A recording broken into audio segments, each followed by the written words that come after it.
What is going on? I'm here today showing you how to replace brake pads and rotors on the back of a 2004 Mercedes C320. This is a sport model, although I believe the back brakes for most of these C classes are probably the same aside from the AMG models. This is a W203 chassis, so any of these C class from 2001 through 2007 will all look pretty much just like this. Like I said, aside from the AMG models, which will probably have a different brake setup. You don't need many tools for this job. You can see I just got a breaker bar here, some PB blaster. You'll need a 16 millimeter socket to take off the brake caliper, and a hammer to hit the pin out of the back of the brake pads there. There's a pin that holds the brake pad in the middle there, so you'll have to hit that out. Aside from that, like I said, 16 millimeter, 17 millimeter to take the wheel off, jack stands, a jack, obviously. So the first thing I am going to do is, you also need a T30 Torx kind of bit. Looks like this here. That guy right there, so that you can take the retaining screw off of the rotor right there. Sometimes these are really stuck. That's why I sprayed PB blaster. You can see it's all wet around here. I sprayed PB blaster and all the rust and stuff. So if for some reason this screw doesn't want to come out, you can use something like this to help you get it out. Hold on, I'll show you what it looks like. What's called an impact driver.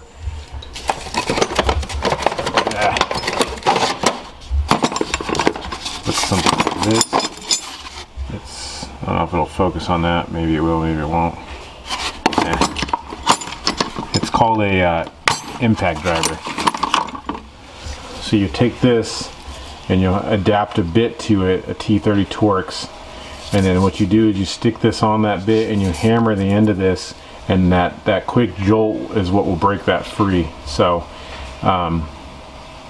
yeah, if that screw is stuck, use one of these. Don't try to manhandle it with a screwdriver, because you're just going to strip the screw and then you'll have to drill it out. So mine came out easily already. So yeah, let's get right back to it. Okay, so the first thing you want to do is hit this little pin that's in the middle. You can see there's a spring retainer here that's going to want to come out when you do that, so make sure that doesn't fly out. But really you're supposed to use like a punch or a drift and hit it, but honestly I just use a drill bit. It's a 7/64 size, and you just stick it right here in the end of this hole right here, and then you just hit the pin out like so, and you see it come right out. No problem at all.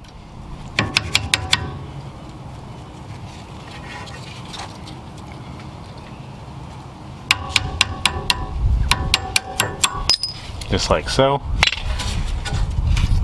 And then this here clip will just come out like this. You'll reuse this, so don't lose it or throw it away. You can spray it off with brake cleaner if you want to clean it off. And then here's the pin right here. You want to wipe that down also. And you'll be reusing that. So after you do that, these brake pads will be in there pretty tight. You can get yourself a flathead screwdriver to kind of pry in between both of them. That will push the piston back into the caliper, so that way you can pull the brake pads out easily. So let me go get a flathead real quick. Kind of just pry like that, and you can see they're already loose. And you can slide the old brake pad out. There's an old one, and then you can go ahead and slide the other one out as well. Should want to come out. Sometimes it can be a little stubborn, but there's the old one right here too. Now on most of these cars there's a brake wear sensor. I so happen to pick the side that doesn't have the sensor. Usually there's only one sensor for a front and the back, so chances are the sensor on this car is on the other side. Prior to you pulling out these brake pads, sometimes it will have a little brake sensor. It's a little wire that sits on the back. Majority of the time, all you do is get yourself a pair of needle nose pliers and you just pull the rubber sensor straight out from the brake pad. Usually they sit in the back of the brake pad and they pick up any vibrations. Like I said, they're really easy to remove. Most of the time you can reuse them unless they're completely destroyed. But I recommend just getting new sensors. They're like $3 or $4 for a new wire sensor. So, but like I said, if the other side has this, then go on ahead and just grab a pair of needle nose pliers and just pull it straight out. So you can clean up this, dust, brake dust. There's a bunch of debris on this particular car. I'm gonna probably spray this with brake cleaner before I pull it all off. But I'll get right back to you after I get that done. Okay, now that we're got the brake pads out, you can see they're out.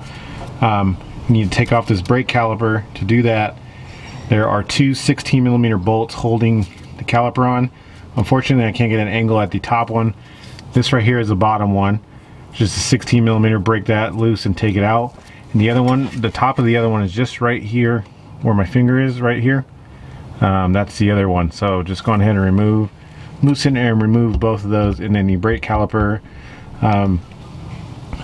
you'll need to take it and you can place it up on the control arm here or zip tie it up. Don't let it hang by this brake line. That'll ruin the line. So I'm gonna go ahead and pull both these bolts off.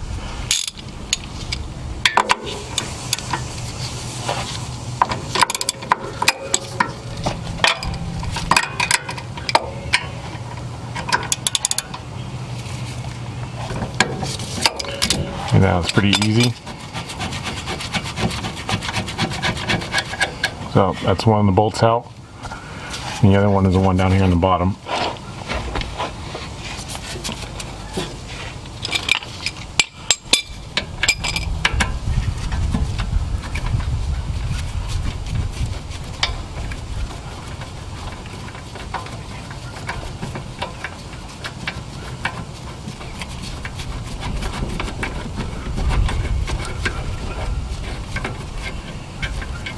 Okay, like so. Then you can go on ahead and pull the caliper off.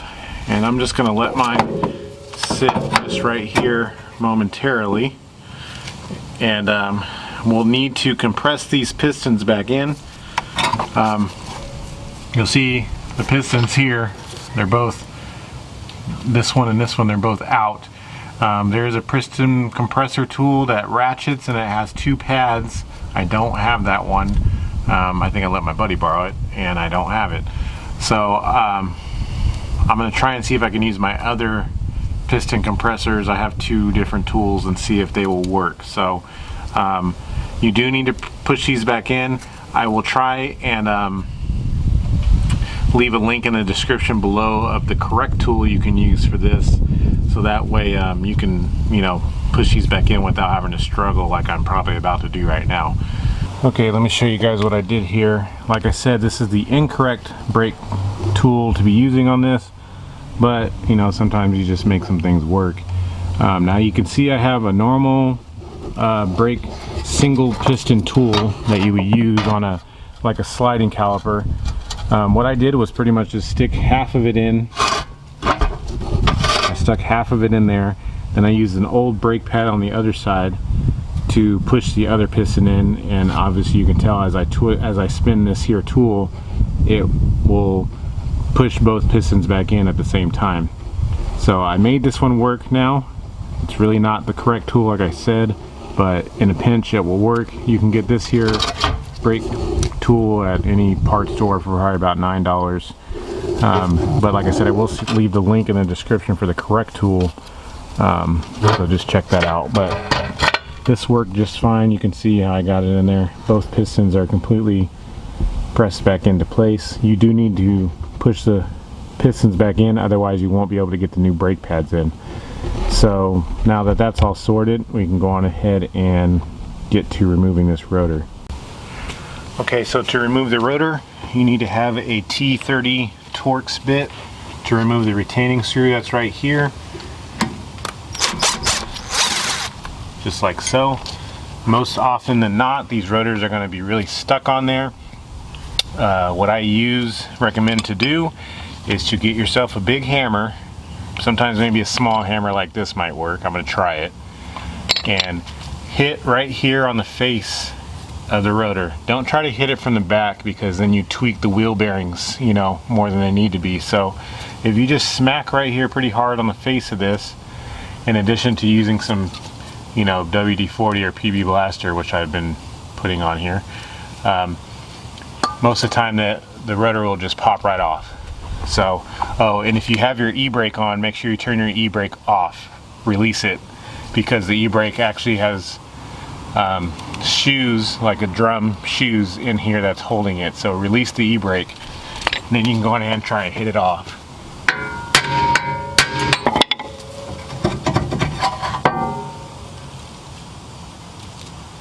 And just like that, you have the rotor off. So I'll go on ahead and get the new rotor, and then you also hold it in with the retaining screw. So make sure you line up the retaining screw hole with the correct hole that's here, so it can go back into place properly. So before I put the rotor back on, I'm going to go ahead and spray this off a little bit so it's not extremely dirty. You can run some sandpaper around this hub if you want, but I'm not going to, it's fine. And you'll just get your new rotor. Now this is a Zimmerman rotor, and the Mercedes rotors tend to come with a coating that's on them. You can see this rotor looks very silver. It's like that on purpose to protect it from rusting. As you use the brakes the first time, this initial coating will start to wear away, and it'll look like, you know, the other rotor did. So you can spray brake cleaner on this if you want. Most of the time they come sealed up pretty good. It's entirely up to you if you would like to or not. So like I said, line up the retaining screw with the correct position. You can put the retaining screw back in.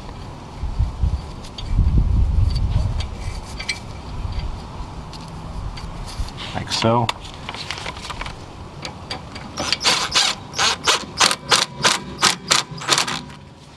There you go, that guy's back on. And now we can reinstall the brake caliper on with the two 16mm bolts. So I'm going to go ahead and do that. Okay, so as you can see, got the brake caliper back on. So now you can go on ahead and slide the two new pads into position. Put the back one in there first, like that. I am using Akibono pads. Honestly, the best pads, even better than the OE Mercedes pads.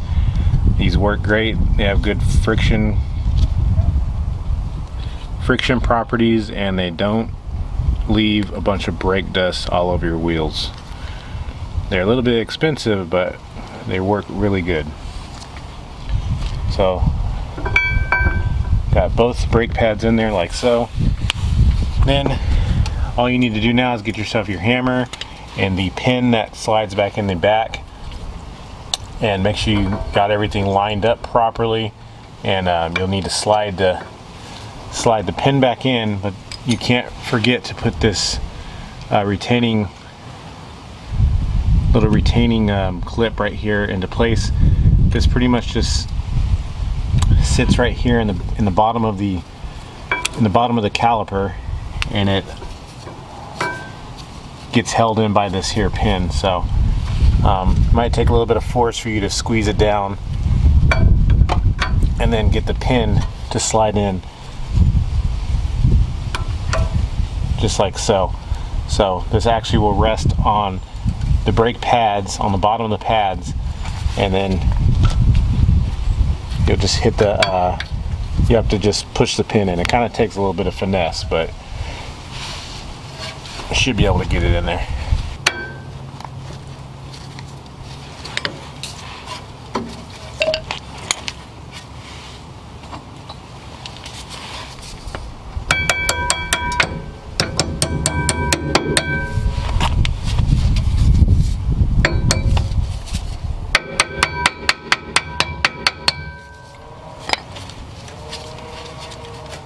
Okay, so those are all in there now and situated. I said it's a little difficult to get the pin lined up and hold the retaining retaining clip at the same time, but I don't know. Once you have a little bit of patience, you'll be able to get it in there. But pretty much that's all there is to doing the back brakes on these cars. They're pretty straightforward.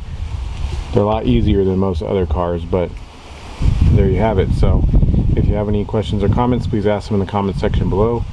And if this is your first time, thanks for stopping by. Don't forget to hit the subscribe button and the like button on your way out. Alright guys, I'll catch you next time.